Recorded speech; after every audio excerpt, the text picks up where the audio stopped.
ಒಂದು ಓಂ ಶಕ್ತಿ ಮಾಲಾಧಾರಿಗಳದ್ದು ಗಲಾಟೆ, ಪೊಲೀಸರು ತನಿಖೆಗಿಳಿದಾರಂತೆ. ಕಾಣದ ಕೈಗಳ ಕೈವಾಡ ಇದೆಯೋ ಅಂತ 300ಕ್ಕೂ ಹೆಚ್ಚು ಜನ ಇವತ್ತೆಲ್ಲ ಹೋಗಿದ್ದಾರಂತೆ. ಅವರು ಇನ್ನು ಬಸ್ಸಲ್ಲಿ ಹೋದಂತೆ ಪೊಲೀಸ್ನವ್ರು ಎಸ್ಕಾಟ್ ಕೊಟ್ಟು ಕಳಿಸಿದಾರಂತೆ ಆಚೆ ಹೋಗೋವರೆಗೂ ಬಂದೋಬಸ್ತಿಗೆ. ಒಳ್ಳೆಯದು, ನೋಡೋಣ. ಇತ್ತ ಏರಿಯಾದಲ್ಲಿ ಮಾದಕ ವಸ್ತು ಬಳಕೆ ಆಗ್ತಿರೋ ಬಗ್ಗೆ ಪರಿಶೀಲನೆ ಮಾಡೋಣ ಅಂತ ಪೊಲೀಸ್ ಆಯುಕ್ತರು ಹೇಳಿದ್ದಾರಂತೆ. ನೋಡಿ ಸರ್, ನೀವು ಹೊಸ್ದಾಗಿ ಬಂದಿರ್ಬೋದು ಕಮಿಷನರ್ ಆಗಿ, ಏರಿಯಾ ಆಫೀಸರ್ಸ್ಗಳಿಗೆ ಗೊತ್ತಿಲ್ಲದೆ ಈ ಮಾದಕ ವಸ್ತು, ಪೀತಕ ವಸ್ತು, ಕಾತಕ ವಸ್ತು ಇವೆಲ್ಲ ನಡೆಯೋಕ್ಕೆ ಸಾಧ್ಯ ಇಲ್ಲ. ಅರ್ಥ ಆಯ್ತಾ? ನಿಮ್ಮ ಇನ್ಸ್ಪೆಕ್ಟ್ರನ್ನ ನೀವೇನು ಪರಿಶೀಲನೆ ಏನೂ ಮಾಡಬೇಡಿ. ನಿಮ್ಮ ಇನ್ಸ್ಪೆಕ್ಟ್ರನ್ನ ನಿಮ್ಮ ರೂಮ್ ಒಳಗೆ ಕರೆಸ್ಕೊಂಬಿಟ್ಟು ಮರ್ಯಾದೆಯಿಂದ ನಾನು ಇಷ್ಟು ದಿನ ಟೈಮ್ ಕೊಡ್ತಾ ಇದ್ದೀನಿ, ಬಂದ್ ಮಾಡ್ತೀಯಾ ಇಲ್ವಾ ಅಂತ ಕೇಳಿ. ಆಗದೇ ಇದ್ದರೆ ಗೊತ್ತಾಗತ್ತೆ ನಿಮಗೆ. ಭಾಳ ಸರಳ, ಅದಕ್ಕೇನು ತುಂಬ ಕಷ್ಟಪಡಬೇಡಿ. ಅವ್ರು ಒಳ್ಳೆ ಇನ್ಸ್ಪೆಕ್ಟ್ರೇ ಇರಬಹುದು, ಮಾಡಿದ್ರೆ ಮಾಡ್ತಾರೆ. ಇಬ್ಬರು ಜನಗೆ ಅರೆಸ್ಟ್ ಮಾಡಿದ್ದೀವಿ ನಾವು, ಅವ್ರು ಮೈನರ್ ಅವರು. ಮತ್ತು ಹಿಂದೆ ಏನಾದರೂ ಇದ್ದರೆ ಅದ್ರ ಬಗ್ಗೆನೂ ನಾವು ಆಲ್ರೆಡಿ ಟೀಮ್ಸ್ ನಮ್ಮದು ಅಲ್ಲಿ ವರ್ಕೌಟ್ ಮಾಡ್ತಾಯಿದ್ರು. ಬಟ್ ಆ್ಯಕ್ಚುಯಲ್ ಯಾರು ಇಬ್ಬರು ಮಾಡಿದಾರೋ ಅವರು ಮೈನರ್, ಅವ್ರಿಗೆ ನಾವು ಡಿಟೈನ್ ಮಾಡಿದ್ವಿ.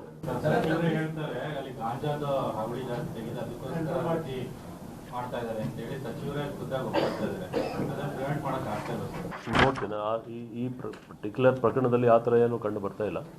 ವೆರಿಫೈ ಜನರಲ್ ಆಗಿ ಗಾಂಜಾಗಳಿತ್ತು, ಆ ಮೈನರ್ಗಳು ಗಾಂಜಾ ಹೊಡ್ಕ ಬಂದಿದ್ರು ಅಂತ ಅವರು ಹೇಳಿದಾರ. ಆರೋಪ ಇಲ್ಲ ಅಲ್ಲ, ಜನರಲಿ ಕಾನ್ಸ್ಟಿಟ್ಯೂಯನ್ಸಿ ಉಡ್ತಾ ಜೆ ನಗರ ಆಗಿದೆ, ಉಡ್ತಾ ಪಂಜಾಬ್ ತರ ಅಂತ ತಿಲಾಡ್ತಿದ್ದಾರೆ ಜನ ಅಂತ ಹೇಳ್ತಿರೋದು ಅಲ್ಲಿ. ಎಸ್, ತಮಿಳುನಾಡಿನ ತಿರುಪರನ್ ಕುಂದ್ರಂ ದೀಪ ವಿಚಾರವಾಗಿ ಎರಡೂ ಧರ್ಮಗಳ ನಡುವೆ ವಿವಾದವನ್ನು ಹುಟ್ಟುಹಾಕಿತ್ತು. ಆದರೆ ಈಗ ಮದುರೈ ಹೈಕೋರ್ಟ್ ಪೀಠ ಹಿಂದೂಗಳಿಗೆ ದೀಪ ಬೆಳಗೋದಕ್ಕೆ ಅನುಮತಿ ಕೊಟ್ಟಿದೆ.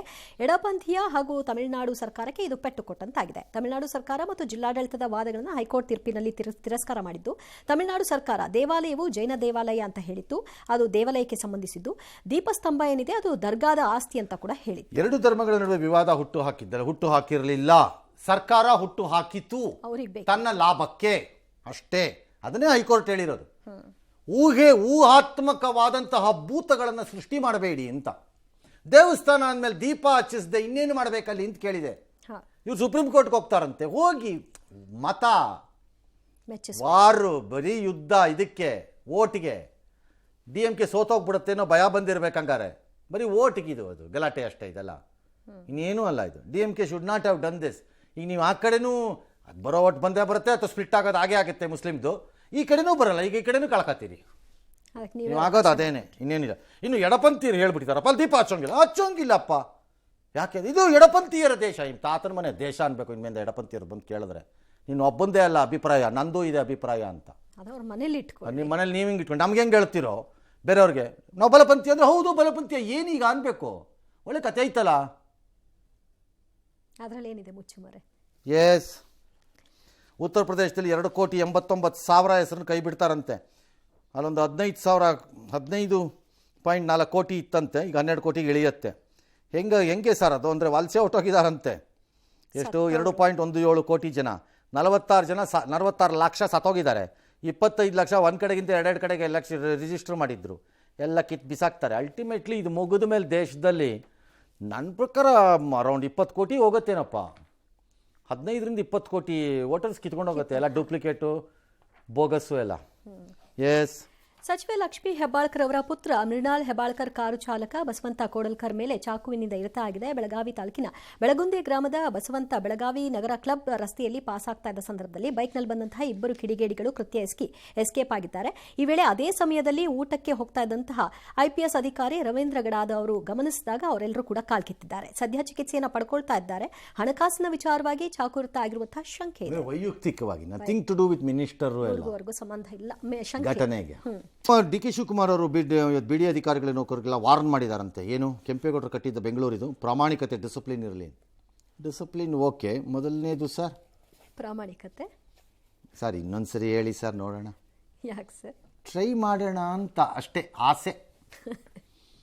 ಯಾಕೆ ಸುಮ್ಮನೆ ಈ ಥರ ಅಟೆಂಪ್ಟ್ಸ್ ಎಲ್ಲ ಹೇಳ್ತೀರಿಪ್ಪ? ಥರ ಜೋಕ್ ಥರ ಕಾಣುತ್ತೆ ಇವೆಲ್ಲ ಜನಕ್ಕೆ. ಇವತ್ತು ನಿಮ್ಮ ಆಶಯಗಳ ಬೇರೆ, ಸ್ಥಿತಿ ಹಾಗಿಲ್ಲ ಅಂತ ನಿಮಗೂ ಗೊತ್ತು ಮಾನ್ಯ ಉಪಮುಖ್ಯಮಂತ್ರಿಗಳೇ, ನಮಗೂ ಗೊತ್ತು.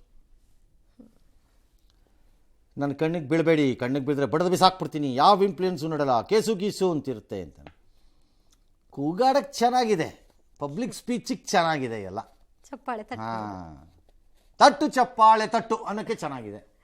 ಪಾಲ್ಸೋ ಅಲ್ಲಿನ ಮುಂದಕ್ಕೆ ಅದೇನು ಆಗಲ್ಲ ಅಂತ ನಮಗೆ ಗೊತ್ತಿದೆ. ಹಾಗಾಗಿ ಸದ್ಯಕ್ಕೆ ಈ ಮಾಹಿತಿಯನ್ನು ಅಲ್ಲಿಗೆ ಬಿಟ್ಬಿಡ್ತೀವಿ ನಾವು. ಓಕೆ. ಜೀನಿ ಸ್ಲಿಮ್ ತಗೊಳಕ್ಕೆ ಸ್ಟಾರ್ಟ್ ಮಾಡಿದ್ನೋ ಅವಾಗ ಮಂತ್ಲಿ ಪೀರಿಯಡ್ಸ್ ಆಗ್ತಾ ಇದ್ದೀನಿ. PCOD ಪ್ರಾಬ್ಲಮ್ ನಾರ್ಮಲ್ ಆಗಿದೆ, ಥೈರಾಯ್ಡ್ ನಾರ್ಮಲ್ ಆಗಿದೆ. ಪೀರಿಯಡ್ಸ್ ಎಲ್ಲ 6 ಮಂತ್ ಆದ್ರೂ ಆಗ್ತಾ ಇದ್ದಿಲ್ಲ, ಇವಾಗ ರೆಗ್ಯುಲರ್ ಪೀರಿಯಡ್ಸ್ ಆಗ್ತಾ ಇದೆ. ಜೀನಿ ಸ್ಲಿಮ್ ನ ಯೂಸ್ ಮಾಡಿ 8 ತಿಂಗಳಲ್ಲಿ 55 kg ಸಣ್ಣ ಆಗಿದ್ದಾರೆ. ಜೀನಿ ಸ್ಲಿಮ್ ತಗೊಳ್ಳಿ, ಬೇಗ ಸಣ್ಣ ಆಗ್ತೀರಾ, ಫ್ಯಾಟ್ ಲಾಸ್ ಆಗ್ತದೆ. ಜೀನಿ ಸ್ಲಿಮ್ ನ ಯೂಸ್ ಮಾಡಿ 100% ಯಾವುದೇ ಸೈಡ್ ಎಫೆಕ್ಟ್ ಇಲ್ದಂಗೆ ಸಣ್ಣ ಆಗ್ತೀರಾ. ರಾಜ್ಯದ ಹಲವು ಕಡೆ ಹುಸಿ ಬಾಂಬು ಇಮೇಲ್ ಮೂಲಕ ಎಲ್ಲ ಬಂದಿತ್ತು. ಬಾಗಲಕೋಟೆ, ಹಾಸನ, ಮೈಸೂರು, ಧಾರವಾಡ, ಕೆಲವು ಕಡೆ ಪಾಸ್ಪೋರ್ಟ್ ಕಚೇರಿ, ಕೆಲವು ಕಡೆ ಸರ್ಕಾರಿ ಕಚೇರಿ, ಕೆಲವು ಕಡೆ ನ್ಯಾಯಾಲಯಗಳು, ಹೀಗೆ ಬಂದಿತ್ತು. ಎಲ್ಲ ಚೆಕ್ ಮಾಡಿದ್ರು, ಎಲ್ಲೂ ಏನೂ ಇಲ್ಲ ಅಂತ. ತಮಿಳುನಾಡಿನ ಪರಿಶೀಲನೆ ನಡೆಸಿದ್ದ ಇದು SP ಅವರು ತಮ್ಮ ಗದಗ ಜಿಲ್ಲೆನಲ್ಲೋ ಎಲ್ಲೋ ತಮಿಳುನಾಡು ಮೂಲದಿಂದ ಬಂದಿರೋ ಶಂಕೆ ಇದೆ ಅಂತಾರೆ. ಇರ್ಬೋದು, ಮೊನ್ನೇನು ಬಂದಿತ್ತಲ್ಲಪ್ಪ ಸ್ಟಾಲಿನ್ ಹೆಸರಿನಲ್ಲಿ ಅದು ಮಾಡಿಬಿಡ್ತೀವಿ, ಇದು ಮಾಡಿದೆ. ಯಾವನೋ ಕೋತಿ ಒಬ್ಬ ಹುಟ್ಕೊಂಡಿರಬೇಕು ಆ ತಮಿಳ್ನಾಡಲ್ಲಿ. ಇದಕ್ಕೆ ಅಂತಾನೆ ಯಾವುದೋ ಕೋತಿ ಹುಟ್ಟಿದೆ, ಆ ಕೋತಿ ಕರ್ಕೊಂಬಂದು ಬಾಲ ಕತ್ತರಿಸ್ಬಿಟ್ಟು ವಾಪಸ್ ಬಿಡಿ. ಹಾಂ, ಬಾಲ ಕತ್ತರಿಸ್ಬಿಟ್ಟು ಬಿಡಿ, ಮತ್ತೆ ಚಂಗ್ ಚಂಗ್ ಅಂತ ಆಡ್ಕೊಂಡು ಬಿದ್ದಿರಲಿ, ಅದು ಗ್ಯಾರಂಟಿ. ಅದು ನೋಡಿದ್ರೆ ಧರ್ಮಸ್ಥಳದ ಸೌಜನ್ಯ ಅತ್ಯಾಚಾರ ಮತ್ತು ಕೊಲೆ ಪ್ರಕರಣಕ್ಕೆ ಸಂಬಂಧಪಟ್ಟ ಹಾಗೆ ಮತ್ತೆ ಸುಪ್ರೀಂ ಕೋರ್ಟ್ಗೆ ಅರ್ಜಿ ಸಲ್ಲಿಕೆಯಾಗಿದೆ. ಹೊಸದಾಗಿ ತನಿಖೆ ನಡೆಸುವಂತೆ ಹೈಕೋರ್ಟ್ಗೆ ಹೋಗಿದ್ರು. ಹೈಕೋರ್ಟ್ ಆದೇಶವನ್ನು ಪ್ರಶ್ನಿಸಿ ಈಗ ಮತ್ತೆ ಸುಪ್ರೀಂ ಕೋರ್ಟ್ಗೆ ಅರ್ಜಿ ಹಾಕೊಂಡಿದ್ದಾರೆ. ವಿಚಾರಣೆ 23ನೇ ತಾರೀಕು ನಡೆಯುತ್ತೆ. ಇನ್ನು ಚಿನ್ನಯ್ಯ ಬಗ್ಗೆಯೂ ತನಿಖೆ ಆಗಬೇಕು ಅಂತ ಅರ್ಜಿಯಲ್ಲಿ ಅವರು ಆಗ್ರಹಿಸಿದ್ದಾರೆ. ಇತ್ತ ಪುತ್ತೂರು SP ಸ್ಟೆಲ್ಲಾ ವರ್ಗೀಸ್ ಕೊಟ್ಟಿದ್ದಂತಹ ಗಡೀಪಾರು ಆದೇಶ ರದ್ದು ಕೋರಿ ಮಹೇಶ್ ಶೆಟ್ಟಿ ತಿಮರೋಡಿ ಮತ್ತೆ ಹೈಕೋರ್ಟ್ ಮೆಟ್ಟಿಲತ್ತಿದ್ದಾರೆ. ಈ ಕೇಸಲ್ಲಿ ಅಪೀಲ್ ಹೋಗಿ ಅಂತೆಲ್ಲ ಹೇಳಿದ್ದಿದ್ದು ನಿಜ, ಎಷ್ಟೋ ದಿನ ಆಗೋಯ್ತಿದ್ದು. ಈಗ ಹೋಗ್ತಾ ಇದ್ದಾರೆ ಅವರು. ಆಲ್ ರೈಟ್, ಅವರು ಹೋಗ್ಬೋದು, ಹೋಗಬಾರ್ದು ಅಂತಿಲ್ಲ. ಕೋರ್ಟ್ ಏನೋ ಹೇಳತ್ತೆ, ಸರಿನೋ ತಪ್ಪೋ ಹೇಳತ್ತೆ, ಅದು ಬೇರೆ ವಿಚಾರ. ಬಟ್ ಇಷ್ಟು ದಿನ ಯಾಕೆ ಸುಮ್ಮನಿದ್ರಿ ಮೇಡಮು? ಈಗ ಚಿನ್ನಯ್ಯ ಬಂದ ಮೇಲೆ ಮತ್ತೆ ಅದು ಒಂದದು. ಎರಡನೇದು, ಈ ಚಿನ್ನಯ್ಯಂದು ವಿಚಾರದಲ್ಲಿ ಬಂದಿರೋ ಚಾರ್ಜ್ ಶೀಟೋ ಅಥವಾ ರಿಪೋರ್ಟಲ್ಲೋ ಏನೋ ಇವರು ಮೀಟಿಂಗ್ಗಳಲ್ಲಿ ಭಾಗಿಯಾಗ್ತಿದ್ರು ಅಂತ ಇದ್ದಂಗೆ ಇದೆಯಪ್ಪ, ಇದ್ದಂಗಿದೆ. ಹಾಗಿದ್ಮೇಲೆ ಚಿನ್ನಯ್ಯಂದು ತನಿಖೆ ಯಾಕೆ ಮಾಡಬೇಕು? ನೀವು ಯಾಕೆ ಹೋಗಿ ಭಾಗಿಯಾದ್ರಿ ಅಂತ ಯಾರು ಕೇಳಿದ್ರೆ ನಾಳೆ ಅನುಮಾನ ಬರುತ್ತಾಗ ಏನೋ ಅದು ಬೇರೆ, ಇದು ಬೇರೆ. ಯಾವುದು ಆ ಮರ್ಡರ್ ಕತೆ ಬೇರೆ. ಆಲ್ ರೈಟ್, ಹೋಗಿದಾರಲ್ಲ, ನೋಡೋಣ ಕೋರ್ಟ್ ಏನು ಮಾಡುತ್ತೆ. ಬಿಕ್ಲು ಶಿವ ರೌಡಿ ಶೀಟರ್ ಪ್ರಕರಣದಲ್ಲಿ ಬೈರತಿ ಬಸವರಾಜ್ ನಿರೀಕ್ಷಣಾ ಜಾಮೀನು ಅರ್ಜಿ ವಿಚಾರಣೆ ಇವತ್ತು ಹೈಕೋರ್ಟಲ್ಲಿ ನಡೆದಿದೆ. ಸೋಮವಾರಕ್ಕೇನೋ ಹೋಗಿದೆ ಕೇಸು. SPP ತೀವ್ರವಾಗಿ ಆಕ್ಷೇಪ ಸಲ್ಲಿಸಿದ್ದು, ನಮ್ಗೆ ಯಾವುದೇ ನೋಟಿಸ್ ಕೊಟ್ಟಿಲ್ಲ, ಸುಳ್ಳು ಮಾಹಿತಿ ಕೊಟ್ಟು ನಿರೀಕ್ಷಣಾ ಜಾಮೀನು ಪಡೆದುಬಿಟ್ಟಿದ್ದಾರೆ ಅಂತ. ಸುಳ್ಳು ಮಾಹಿತಿ ಕೊಟ್ಟು ನಿರೀಕ್ಷಣಾ ಜಾಮೀನು ಪಡೆದಿದ್ರು ಅಂದರೆ ಅದು ಸುಳ್ಳು ಮಾಹಿತಿ ಅಂತ ನೀವು ಪ್ರೂವ್ ಮಾಡಬೇಕು. ನೀವು ಸುಮ್ಮನೆ ಸುಳ್ಳು ಮಾಹಿತಿ ಅಂದ್ಬಿಟ್ರೆ ಹಂಗಾಗಲ್ಲ. ನ್ಯಾಯಮೂರ್ತಿಗಳು ಈ ಹಂತದಲ್ಲಿ ಕೇಳಿದ್ದಾರೆ, ನಿಮ್ಗೆ ಅವ್ರು ಯಾಕ್ರಿ ಬೇಕು ಕಸ್ಟಡಿಗೆ ಅಂತ. ಇಲ್ಲ, ಬೇಕೇ ಬೇಕು, ತನಿಖೆಗೆ ಅನಿವಾರ್ಯ. ಏನು ಅನಿವಾರ್ಯ ಅಂತ ಹೇಳಬೇಕು ನ್ಯಾಯಾಲಯಕ್ಕೆ. ಹಿಂದೆ ಹೊರಗೆ ಇದ್ದಾಗ ಒಂದಿನಕ್ಕೂ ವಿಚಾರಣೆ ಕರೆದಿಲ್ಲ ಅಂತ ಈಗಲೂ ಗೊತ್ತಿಲ್ಲ, ಈಗಲೂ ಬೇಕು ಬೇಕಿಲ್ಲದೆ ಇರ್ಬೋದೇನೋ, ನಮಗೆ ಗೊತ್ತಿಲ್ಲ, ಅದೆಲ್ಲ ಪ್ರಶ್ನೆ ಬೇರೆ. ಏನು ಅನಿವಾರ್ಯತೆ ಅಂತ ಹೇಳಬೇಕಲ್ಲ, ಕರೆದು ವಿಚಾರಣೆ. ಇನ್ನು ಇರಾನ್ ಆರ್ಥಿಕತೆಯ ಕುಸಿತದಿಂದಾಗಿ ಸರ್ಕಾರದ ವಿರುದ್ಧ ಭುಗಿಲೆದ್ದಿರುವಂತಹ ಪ್ರತಿಭಟನೆ ಹಿಂಸಾರೂಪವನ್ನು ಪಡ್ಕೊಂಡಿದ್ದು 35 ಮಂದಿ ಮೃತರಾಗಿದ್ದಾರೆ. ಕಳೆದೊಂದು ವಾರದಿಂದ 250ಕ್ಕೂ ಹೆಚ್ಚು ಸ್ಥಳಗಳಲ್ಲಿ ಪ್ರತಿಭಟನೆ ನಡೀತಾ ಇದೆ. ಈ ವೇಳೆ 1200ಕ್ಕೂ ಅಧಿಕ ಮಂದಿಯನ್ನ ಬಂಧನಕ್ಕೆ ಒಳಪಡಿಸಿದ್ದಾರೆ. ಇರಾನ್ ಶಾಂತಿಯುತ ಪ್ರತಿಭಟನಾಕಾರರನ್ನ ಹಿಂಸಾತ್ಮಕವಾಗಿ ಕೊಂದ್ರೆ ಅಮೆರಿಕ ಅವರ ರಕ್ಷಣೆಗೆ ಬರುತ್ತೆ ಅಂತ ಡೊನಾಲ್ಡ್ ಟ್ರಂಪ್ ಇರಾನ್ಗೆ ಎಚ್ಚರಿಕೆಯನ್ನ ಕೊಟ್ಟಿದ್ದಾರೆ. ಡೊನಾಲ್ಡ್ ಟ್ರಂಪ್ ಸಾಹೇಬರು ಸಡನ್ಲಿ ವರ್ಲ್ಡ್ ಪೊಲೀಸ್ ಆಗ್ಬಿಟ್ಟಿದ್ದಾರೆ. ಎಲ್ಲ ಕಡೆ ಕೋಲ್ ಹಿಡ್ಕೊಂಡು ಒಂಟೆ ಅಂತ ಹೋಗ್ತಾ ಇದ್ದಂಗಿದೆ. ಬರ್ತಾರೆ ಅಂದ್ರೆ ಸುಮ್ಮನೆ ಕೆಲವರು. ಇರಾನ್ನಲ್ಲಿ ಭಾಳ ದೌರ್ಜನ್ಯದಂತಹ ದಬ್ಬಾಳಿಕೆಯ ಇದಿದೆ ಅನ್ನೋದು ಎಲ್ಲರಿಗೂ ಗೊತ್ತಿದೆ, ಯಾರಿಗೂ ಗೊತ್ತಿಲ್ಲದೆ ಇರೋವಂಥದ್ದಲ್ಲ ಅದು. ಅಲ್ಲಿ ಆರ್ಥಿಕ ಸಂಕಷ್ಟ ಯಾವ ಹಂತಕ್ಕೆ ಹೋಗಿದೆ, ದೀರ್ಘಕಾಲದ ಸ್ಯಾಂಕ್ಷನ್ಗಳಿಂದಾಗಿ. ಇರಾನ್ನಲ್ಲಿ 4ನೇ ಅತಿ ದೊಡ್ಡ ರಾಷ್ಟ್ರ ಆಯಿಲ್ ಇರೋ ಜಾಗದಲ್ಲಿ ಅದು. ಆದರೂ ಯಾಕೆ ಹಂತಕ್ಕೆ ಬಂದಿದೆ ಅಂದರೆ ಇರಾನ್ ತನ್ನ ಪರಿಸ್ಥಿತಿಯನ್ನು ತಾನೇ ಸೃಷ್ಟಿ ಮಾಡಿಕೊಂಡಂಗಿದೆ.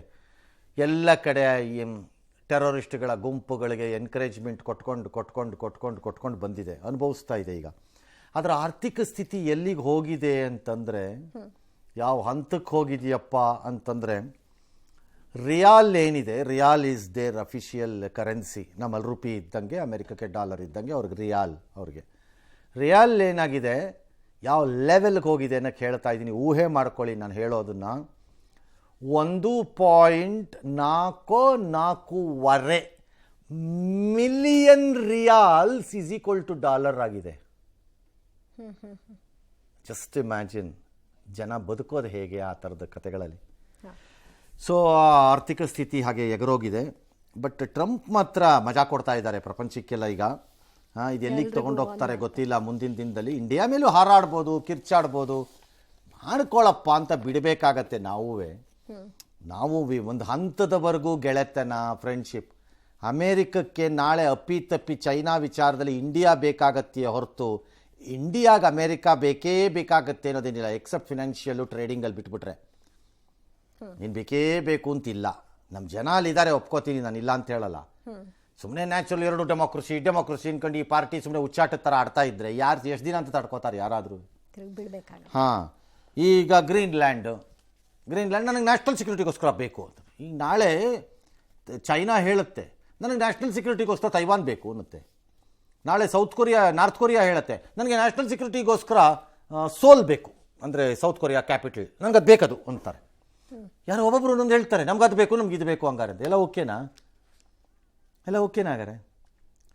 ಆಗಲ್ಲ. ಗ್ರೀನ್ಲ್ಯಾಂಡ್ ಬೇಕು, ವೆನೆಜುಲಾ ಬೇಕು ಅಂದರೆ ಏನು? ವೆನೆಜುಲಾ ಆಯಿಲ್ ಇದೆ, ಮಿನರಲ್ಸ್ ಇದೆ, ಕೋಲ್ ಇದೆ, ರೇರ್ ಅರ್ತ್ ಮಿನರಲ್ಸ್ ಇದೆ, ಐರನ್ ಓರ್ ಇದೆ,